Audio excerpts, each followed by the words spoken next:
Welcome. This is Peter Winnick. I'm the founder and CEO at Thought Leadership Leverage, and you're joining us on the podcast, which is Leveraging Thought Leadership.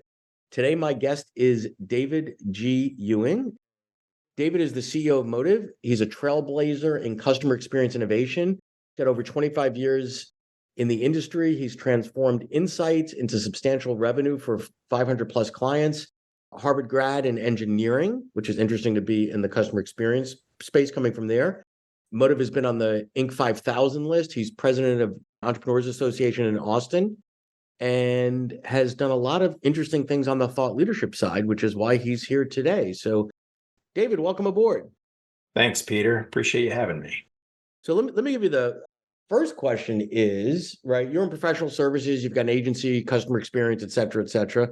I'm going to guess there's lots of other agencies out there doing similar things, obviously not as good as you.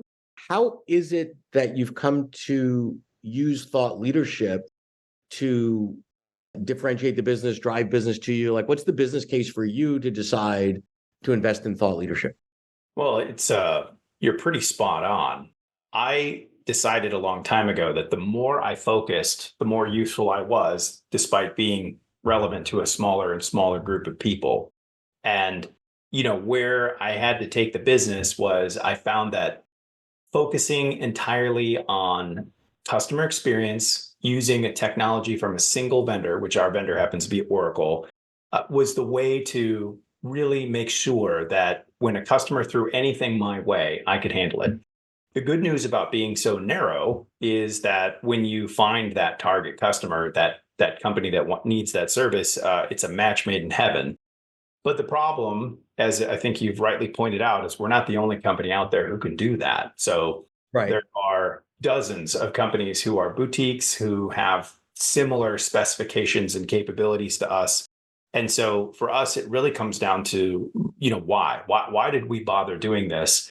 And so really that came down to our mission, which, there's so many things written about a good mission statement. And, most people have a mission statement. And I've been guilty of this in the past myself, of having something that you could tear off of your one pager and put up at the muffler shop and it would work, right? And so, really what it came down to is we came up with a mission for Motive, which was a little bit unique, which was one word, and that's growth. And we realized that just giving us a single word mission, growth, really allowed us to take and have a lot of creativity while still remaining with focused. And so it starts with the growth of our people. And, there are lots of great consulting firms out there, but if you don't have the best people, you don't have the best firm, just to get started. And so, I want to go back because there's a lot here. So I want to go back to the niche piece, right? So oftentimes what happens as a business owner is you want to bring in everything you can, right? You want to be all things to all people because at some level, the lens is wider than we think it is in terms of who we can serve and how we can serve them. So it's counterintuitive, but I would argue freeing to come to the realization that you're incredibly irrelevant to most people most of the time. And the narrower you can make that relevancy, right? Then you can spend all your time thinking about how can I make myself more relevant to that very, very, very small population? So when they cross paths with me, there's no need for them to even consider other because they just found their soulmate. That's right. Yeah. And so for us, that soulmate is people who need customer experience and believe that the best customer experience will win. And when we look at potential customers in our space, if we don't believe that we can triple their customer lifetime value, we just don't engage. And so that's really what we're focused on, is we're interested in creating the magic of customer experience that can lead to people just finding excuses to do business with our clients. And that's really where it pays off. So I think you made an interesting point, but you might have buried the lead a little bit, which is we want to talk to people that believe that, right? So what do I mean by that? I think a lot of times smaller organizations, they're nimble, they're agile, et cetera, spend too much time trying to be in the conversion business, right? So if you come across someone and they're like, they don't have that perspective, they don't have that, what your vision is and what your mission is. If they need to be sold that customer experience is important, A, you're not getting paid to sell them to change their minds. B, it takes a ton of work to change someone's mind or an organization's collective mind. And C, most importantly, if you did get them as a client, they're probably going to be a client from hell because they're not. So that belief piece, I think, is really, really important. That some of the things that I've seen from a thought leadership perspective is it's almost a self-selection mousetrap. I want to talk to people that already, if you're putting out there a lot of thought leadership on what you as an organization to believe to be so, then you're really not arguing for debate. If you don't, you're kind of also saying to them, and if you don't see the world this way, I'm probably not your guy. And that's really okay for both of us. Absolutely. Yeah. I mean, there's that old adage, right? That everybody loves to buy, but nobody likes being sold to. And I think we've just taken that to the next level. And we really bring thought leadership to bear. We're already talking about the things that we believe in and the strategies we believe in and how customers should be treated and the wonder and the moments that matter. Sure. And when we bring all of that in, yes, the thought leadership then naturally gravitates towards people who resonate with that. And that's who reaches out to us. And then we find the customers that we really want.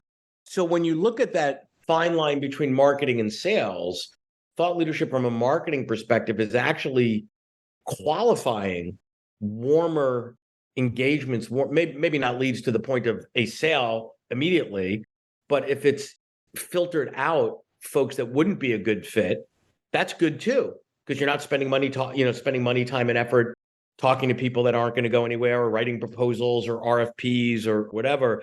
How is it that you track the value the thought leadership is creating for you as an organization over a period of time?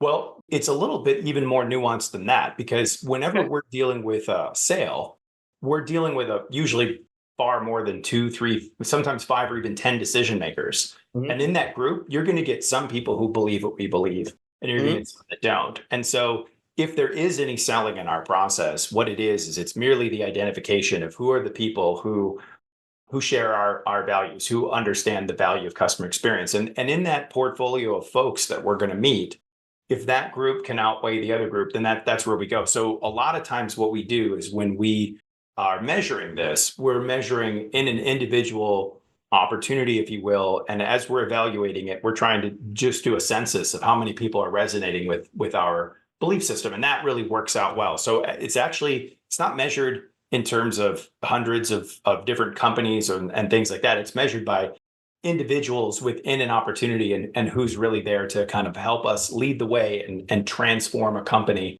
into something that what they weren't. So stay there for a second, because buying has become a team sport at an organizational level, right? The days of take your buddy out to the golf course, wink, wink, have a cocktail, and he can sign that's not happening anymore. I mean, maybe in some instances, but by and large, because the lines between so many things have been blurred, we need more people on the buy side, right? There's a technology piece, a compliance piece, a whatever, right? So if you look at a typical group, if there is such a thing, of 8 people on the buy side and say, you know what, I've got 3 or 4 that are on my team, 2 or 3 that are indifferent, and maybe 1 or 2 that are vehemently against what we believe in.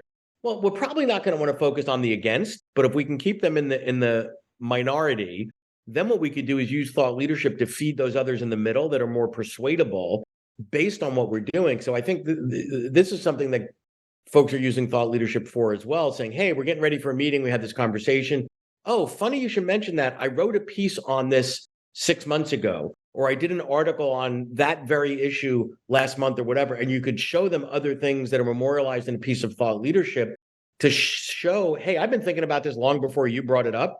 This is my point of view on it. How do you feel about that? Now you might take a neutral and go, oh, I kind of dig that does align with my thinking. Does that make sense to you? Yeah, we look at it as there are always lions and there are sheep in any situation. And so, lions can be for you or against you. And so if you can get the lions, and those are really the people that we want to gravitate toward and resonate with, then the sheep will usually follow through.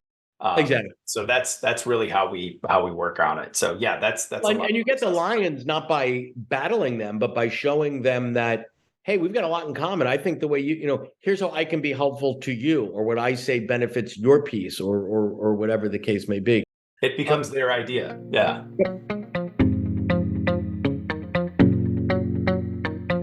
If you're enjoying this episode of Leveraging Thought Leadership, please make sure to subscribe. If you'd like to help spread the word about our podcast, please leave a 5-star review at ratethispodcast.com/LTL and share it with your friends. We're available on Apple Podcasts and on all major listening apps, as well as at thoughtleadershipleverage.com/podcasts. So I want to segue now into, you kind of made the case for thought leadership for your organization. How do you, we're on a podcast now, so obviously that is a form of thought leadership, you coming on as a guest here.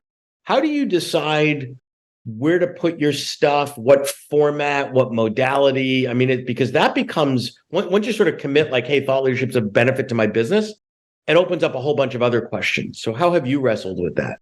I have wrestled with it mightily, and it's been a long time, and I don't have any silver bullet answers, but I will share my journey. My journey starts in kind of a funny place with thought leadership, because I went to college and I got to go to Harvard, and that was great. And there's a whole story about that. But as I went there, I really thought very consciously about where my career was going to go. And between 18 and 22, believe it or not, I thought that the height of career for me would be to go back to Detroit, where I'm from, and run a family business. We had a beautiful manufacturing company, and it was wonderful. But, after 4 years of preparation and internship and design and study, my father flies out to Boston in the middle of my senior year and says, hey, there's not going to be any clear succession plan. And I have a feeling you're going to get halfway through your career and then it's going to fall apart. And so I'm not going to let that happen. So we're selling the company now. Go figure it out. Like, you've got to do something else with your life. And so 4 years of preparation, I'm 22 years old, and I've got my first my career is over before I started, and I've got to. You got fired before you got hired, basically. Exactly. Yeah. I mean, it was just like, okay, well, let's pivot now after 4 years of this. And so that that sounds like boomerang nepotism or something. Yeah. So it was a massive pivot at a moment that I really wasn't ready for it. And so lo and behold, I went out to Silicon Valley and started an apprenticeship with like a really great consulting firm. And they were the dream for me. They were absolutely amazing. It was all these like really brilliant people. I was there and I just started to get really involved, and the senior partners were wonderful right up until this moment, 2 years in, when I had this idea for how we could expand and build out our practice. And one of the senior partners just looks at me and is like, David, just kill it, man. Like, all we do is answer the phone here. And it was just the most devastating moment of my life in that career. And I'll tell you what, I worked there for another 6 months, and they had my body and they had my brain, but they lost my heart right at that moment. And so, at age 24, I wind up starting my own consulting firm. And let me tell you something, starting a consulting firm when you're 24 is like marketing new wine. It's like, buy fresh new wine. You don't need that old stuff. I mean, it's like, it's a terrible position to be in, right? But it was where I started. And so thought leadership began right there. And, I would say that it's been interesting because I've tried to take the approach with thought leadership of make sure that whatever I'm speaking about, I have a strong technical competence and detailed data to talk about from a position of authority. And I've done that. And I've never been successful in getting like bigger and bigger, mostly because I realized recently that if you trace back the last 20 years of my thought leadership, I've always played small ball. I've always done things that were, hey, I'll go talk at this conference, sure, or I'll go write this paper. But I've never started like a YouTube channel and started putting things out there. And it's really been something where, in the last 6 months, as I became president of the Entrepreneurs Organization, that I realized like, hey, there's a lot of people out here who like what I have to say. And I finally just developed the confidence to just say, well, it's time to stop playing small ball. And so I have a message now that I believe appeals to a wider group of people. I'm looking for those VPs of sales and those CMOs who really want to just make magic happen in their company. And I just have a lot more to say. And so my thought leadership journey is now kind of going to the next level as I start to do those kinds of things. And I'm introducing my own website, all that other kind of stuff. I mean, let me ask you a chicken and egg question then. So could that even have been a possibility at 24? Or did it take the years and years of dabbling with it to develop a perspective and a deep body of work, as well as 20 years of experience in the marketplace? Yeah, fair question. And the question I asked myself, Peter, is I think the answer is no, it couldn't happen at 24, even if there was enough social media presence to have done it. But what about 34? Yeah. I think by then, I think that could have been it. And now I'm 47, right? So it's been 23 years. So I don't think I needed to wait quite this long. Should have started a lot sooner, but I'm here now, and that's where it is. But I think that I could have played on a bigger scale a lot sooner. I just needed the ego to be able to do it, and I mean ego in the best sense of the word. And I think that bigger, that bigger scale as we start to wrap here is really a piece that people don't understand when it comes to thought leadership, which is you probably have competitors that are 5 or 10 or 20 times your size, or have been around longer, or have offices in 50s, whatever, right? So you can't outspend them, right? But you can outthink them. You could be smarter than them. And thought leadership is an even playing field, because if you're smarter than your competitors, or as smart or whatever, you can amplify that and go big with the thoughts, irregardless of the resources, the size, the whatever. Yeah, probably not naming a stadium in your local community after your company. So there's things you can't do. But if you've got really wicked smart ideas, you can unleash the power of them. And I always say, it's like, go big or go home. Like, don't do thought leadership that's limited to your local chamber of commerce. That's you're missing the point then. You're right. You're absolutely right. Cool. Well, this has been fun. I appreciate your time, and thank you for sharing your journey with us, David. Peter, thanks for having me. To learn more about Thought Leadership Leverage, please visit our website at thoughtleadershipleverage.com. To reach me directly, feel free to email me at peter@thoughtleadershipleverage.com. And please subscribe to Leveraging Thought Leadership on iTunes or your favorite podcast app to get your weekly episode automatically.